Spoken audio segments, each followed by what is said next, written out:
Sesuai dengan namanya, Museum Keprajuritan Indonesia menampilkan koleksi yang berhubungan dengan prajurit Indonesia.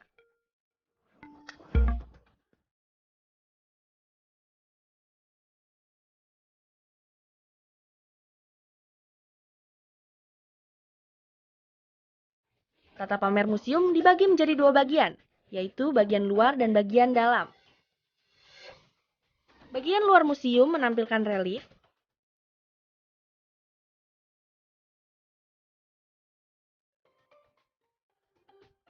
sedangkan bagian dalam museum menampilkan diorama serta berbagai macam replika atribut perang, seperti senjata, pakaian perang, panji-panji kerajaan, dan gelar formasi perang.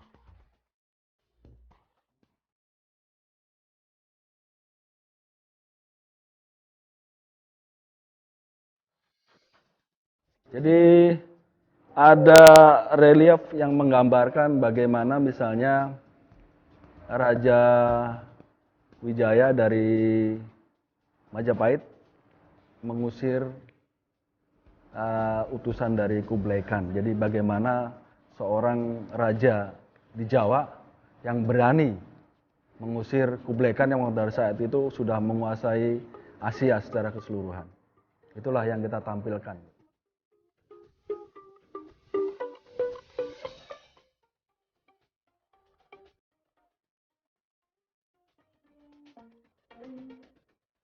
Ya, selain adegan Raden Wijaya dan pertempuran di Majalengka, itu fragmen patung dan relief itu juga menggambarkan bagaimana pertempuran di Banteng Sao Paulo Ternate.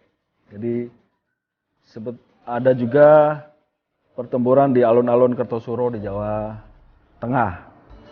Ruang pamer diorama di Museum Keprajuritan itu antara lain adalah menggambarkan bagaimana pada abad ke-7 Kerajaan Sriwijaya itu mereka sudah berhasil mengontrol Selat Malaka. Jadi bagaimana besarnya kekuatan Sriwijaya saat itu. Jadi dia berhasil mengontrol jalur perdagangan di Selat Malaka.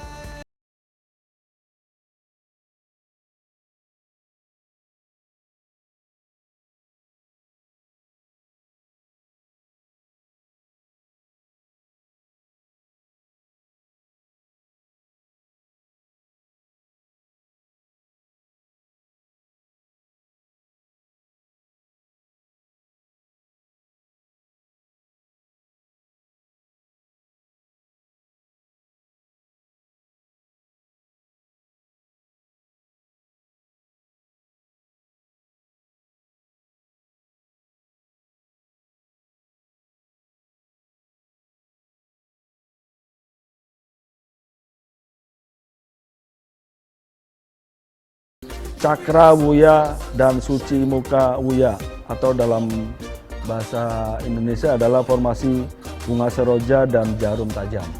Panji yang ada di Museum Keprajuritan kira-kira ada 8 panji, diantara adalah panji Kesultanan yang ada di Cirebon, Aceh, Kerajaan Aceh waktu itu, panji Kerajaan Ternate, panji Kerajaan Solo Surakarta. Jadi panji adalah merupakan bendera kebesaran suatu negara, itu panji. 23 patung perunggu dari pahlawan nasional, diantaranya adalah Gajah Mada, Laksamana Nala, Sultan Agung Hanyokro Kusumo, Sultan Ageng Tirtayasa, Sultan Hasanuddin, Patiunus, dan lain-lain.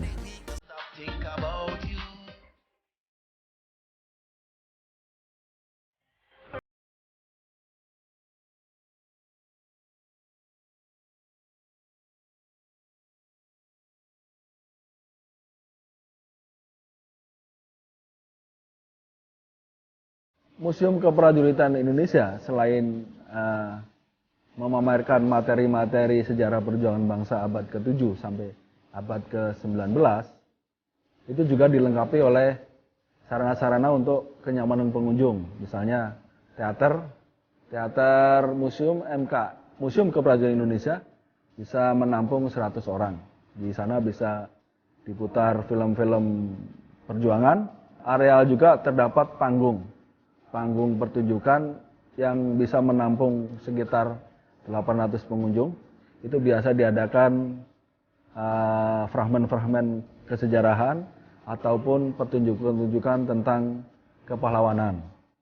Kemudian ada perahu Banten dan perahu Pini Nusantara yang juga berfungsi sebagai kafe. Jadi itu semua untuk kenyamanan pengunjung.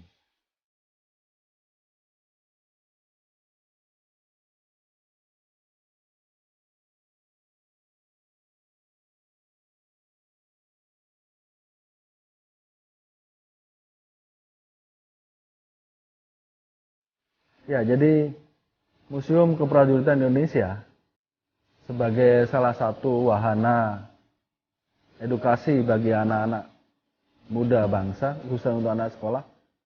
Kita biasa melayani anak-anak dari tingkatan anak sekolah taman kanak-kanak sampai tingkat universitas. Bahkan akhir-akhir ini banyak dari mereka yang sudah kategori sekolah di Klapim juga mengikuti acara-acara yang ada di Museum Keprajuritan. Jadi mereka datang, kita pandu tentang bagaimana sejarah perjuangan Indonesia, bagaimana tentang nasionalisme Indonesia. Jadi kita pandu, kita jelaskan kepada mereka. Mudah-mudahan dari yang kunjungan mereka itu mungkin ada beberapa hal yang bisa diambil dari manfaatnya dari Museum Keprajuritan Indonesia.